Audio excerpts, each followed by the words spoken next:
4, 5, 6, 7, 8, 9. Yeah. Jake Paul has dropped some downright frightening new training footage ahead of his showdown with Anthony Joshua, and Joe Rogan has finally weighed in. The MMA and boxing world is stunned because Paul appears bigger, sharper, and more explosive than ever before, leaving even Rogan to admit that, love him or hate him. Jake Paul is taking this fight with absolute seriousness. They're talking right now about doing Anthony Joshua, Jake Paul. What? Jake Paul apparently wants that fight. And he agreed to, I think it was 99% to 1, where Joshua gets 99% of the question. And you know, that seems like a very friendly question to Jake, but you know what? It's a fair question. I'm not mad at the guy for phrasing his question that way. And again, yes, that's because Jake has a massive name and a massive spotlight. Without that, Jake is not fighting Anthony Joshua in his 14th fight. But on the other side of that, the risk involved with fighting Anthony Joshua here, and some of the fights that Jake had in his first 10 or 11 fights, most pros were either having or having worse opponents for. So when people discredit Jake's career by being like, he didn't fight this guy, he didn't fight that guy, he didn't fight a number this contender, number that, look at your favorite fighter in their first 14 fights and you pick out the opponents that they had and the level of them. Sure, you'll have your outliers, your Vasily Lomachenkos and other guys that fought tough competition right away, but most, and I mean most meaning 95% of the sport of boxing, had tomato cans until he had 15 to 20 wins. Give Jake his credit. He's fought guys that even were better on his resume than some of your favorite fighters, and now he's fighting Joshua this early. That deserves the credit that I know and the acknowledgement that all of that. Both men are going to make $92 million each. So forget my opinion. Who gives a damn when you can bank $92 million for having a little move around in a boxing ring? Fair play. You can't on that. However, let's talk about it. The reason I say that it's a lose-lose, we'll start with Jake Paul first. The reason I say it's a win-win for Jake Paul is because, listen, if he wins, then he's beating a former heavyweight boxing world champion, certainly one of the best heavyweights of his generation, and of course, a man that is way bigger than Jake Paul. Of course, it's a win. And if he loses, it's still a win for Jake Paul because he had the balls. He was man enough. He was willing to test himself. He would prove everyone wrong, all his critics, like me. By the way, I'm not like out there on an island. This isn't a gimmick or another YouTube boxing circus.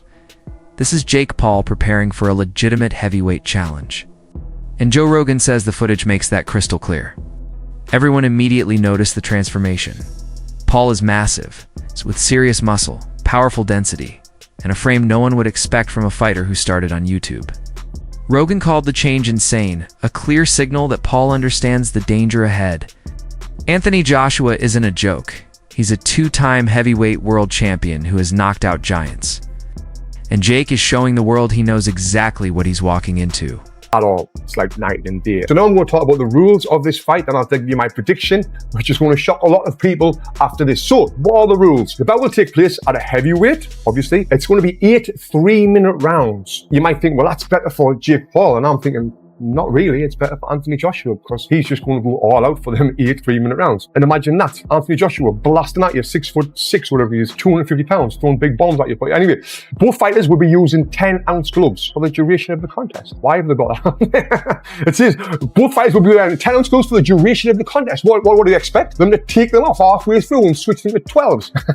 But guess these days, anything happens in boxing, right? The boys will follow similar rules to Jake Paul and Mike Tyson in November, but that fight was 8 2-minute rounds and 14-ounce gloves. Not similar if it's smaller gloves and 2-minute rounds. Who wrote this for the zone? It marks the first time Joshua will have contested less than 10 rounds since 2015. The contest is a professional bout and will go on the boys' records. But that being said, this is heavyweight boxing. Anything can happen. I'm going to give you my prediction right now. Now, we just want to see it because there's a lot of hate out here on influencer boxing. A lot of people have got different opinions on boxing these days. But I want to ask you, do you box? Do you train boxing yourself? Well, if you do, you will understand that footwork is the most important thing in boxing. If your feet is not right, not relax. The most embarrassing fight of his career. Good chair across your face. Yeah, I think he's about to cry.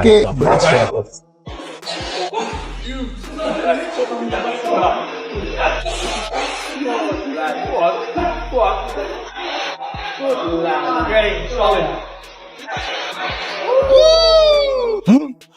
Good body head. Good, and again. You look forward to facing off with Joshua. To break down the face-off, what do you think about his size? Did you say anything? Did he say anything? No, we didn't say anything, but he looks intense, focused, locked in. He's obviously very, very tall. Looking up, my tallest opponent. My eyes are at his, chest level.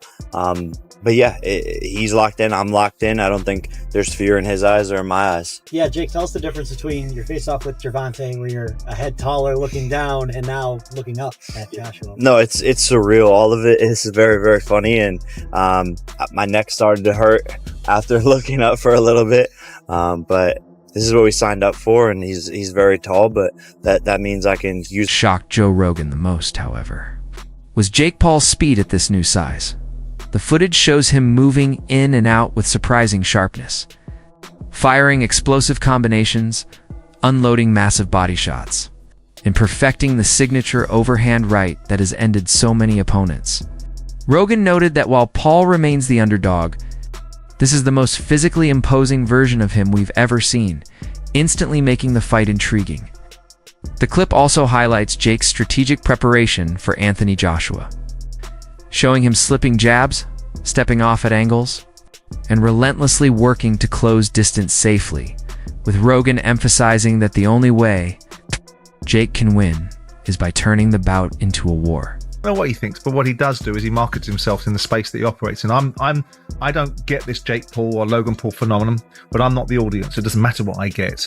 The opportunity for Netflix is that it's a drive to subscribe. They'll pay $100 million, and the wraparound fees that come from sponsorship and the event attendance. We saw that $20 million was generated in gate receipts for the Mike Tyson versus Jake Paul fight. So we know this is $160 million fight. We know that it makes sense to Netflix to do it, because in the last fight that they had with Mike Tyson and Jake Paul, they developed 2 million new subscribers. The average lifetime value of a subscriber is $900. So if you look at that and say they're going to generate $2 billion in potential increased revenues as a result of paying these fighters 100 million quid, you can see the metrics of it.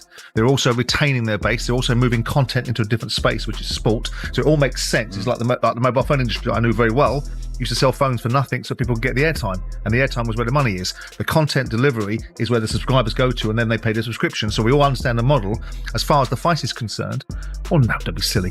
I mean, Anthony Joshua can go in his nightgown and beat Jake Paul. The issue is, does he hurt Jake Paul? How curated it is? I debated it with boxers, with Paul Smith and Duke McKenzie and Spencer, about would Joshua go in there with a mindset, which is he knows he doesn't have to get out of second gear, so he doesn't have to do to Jake Paul what people fear he might do, which is knock him into the next life. But he's not a punchbag, Jake Paul. Yeah, at this level is. Well, he beat, albeit an aged Mike Tyson, he beat Julio Cesar Chavez Jr.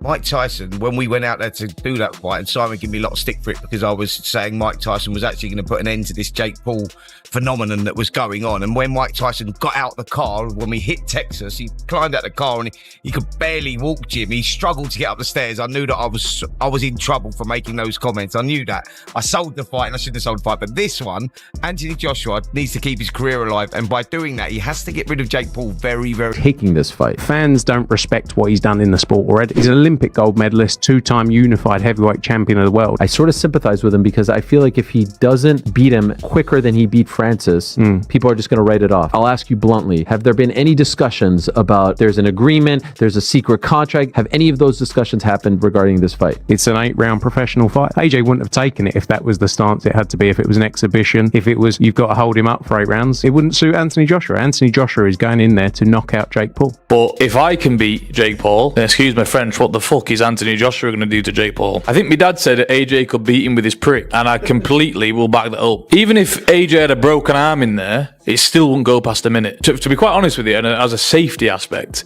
there's no way that fight can go ahead. At the end of the day, my God, how good does it make me look? He gets beat by Jake Paul. Well, that automatically makes me 2-time heavyweight champion of the world, doesn't it? There's no proper way. I've got to laugh about it. How are we even talking about this? He got his nut boxed off by me a little over 2 years ago, and now all of a sudden he's talking about fighting Anthony Joshua. It's like, come on. Like, you can't be serious. He can't beat me. I'm not Anthony Joshua, am I? So it's just ludicrous. Jake Paul can't afford to stand at range with Anthony Joshua. He must smother him, force him backward, leverage his new size, and make Joshua uncomfortable. And Joe Rogan believes Jake's team is fully aware of that. Every moment of the training footage reflects a focus on chaos, relentless pressure, and making the fight messy. But Rogan also injected a dose of reality. Anthony Joshua, at his best, is a nightmare for anyone bigger, stronger, more experienced, and hitting harder than anyone Jake has ever faced. The danger is real, the challenge is real, and the stakes could not be higher. See Anthony Joshua versus Jake Paul is happening. Who you got and how? Man, you got to go with Anthony Joshua. You just got to go with Anthony Joshua on there. I think Anthony Joshua by knockout. Yeah, I think Jake will probably get knocked out in the 3rd round. Who did Terrence Crawford fight his 11th fight? I don't know. Who did Arthur Beterbiev fight? Jake Paul has found a way to make himself the cash cow early in his career to where we shouldn't care. Jake Paul has become the fighter right now that everybody wants to fight because right now he is the cash cow. He made $40 million just off of Netflix. He has found a way to do something with his following, get under people's skin to make people care about these fights. That he has a lot of talent and not to get discouraged. He only loses when he quits. When you quit, all the doors of opportunities close. You know what I mean? You have to be game. And then don't get discouraged if you lose. Listen, you just lost. You may have got $30 million. You should give Usyk a kiss and say, can we do this again? Don't let this internalize you. Oh, I can't fight now. This white boy kicked my ass. People are laughing at me. No, he kicked my ass for $50 million or $30 million. I hope he kicks my ass again. But this time it might not work out that way. I'm gonna kick his ass. I just think the more time you lay off, the worse you get. You have to fight to be the best. You have to do it more and more and more. He beat Wallin, and he beat him convincingly. Yes, and that's all he can do. And I think that he should take the praise from that and build from it, but he shouldn't want the criticism to stop because I think it fuels him. I'm one with you, and I said that to Joshua in one of the interviews that I'd done with him. I said to him, listen, I knew he was very angry with TalkSport and the criticism he was getting from TalkSport, etc. And I had that conversation with him and said, listen, Josh, you should be feeding off that. That's what good fighters do. You feed off that. Go and prove them wrong. That's where your fuel should be coming from. And I think to a certain extent he's sort of done that. I said, look, if people are talking about you, it's a good thing because that means that you're doing something right. He wasn't ready for Anthony Joshua because Anthony Joshua was a different thing. Yeah. Like it's just, he's got more one-shot knockout it was power. Bad game he took it plan more as well, seriously though. too. I know he likes the switching, but again, this is where the boxing is. If you don't have that kind of intellect in the boxing, that footwork and foot positioning is put your foot on one side, you're gonna get killed. You put your foot on the other side, you're safe. You can kind of manage the power and see the punches coming.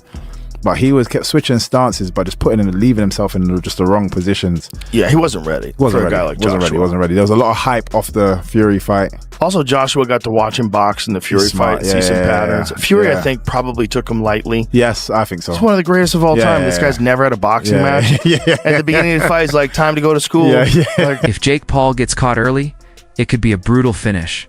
And that's what makes this matchup so insane. He went from preparing to fight opponents half his size to stepping into the ring against one of the biggest. British heavyweights in modern boxing, it's madness, but it's the kind of chaos Jake Paul thrives in. Rogan concluded that while Paul may seem delusional, that delusion is actually his superpower, the same mindset that has allowed him to face real fighters and win. Judging by the new footage, Jake isn't stepping into this fight to survive. He's stepping in to win, even if the world doubts him. Whether that's bravery or sheer insanity, only time will tell.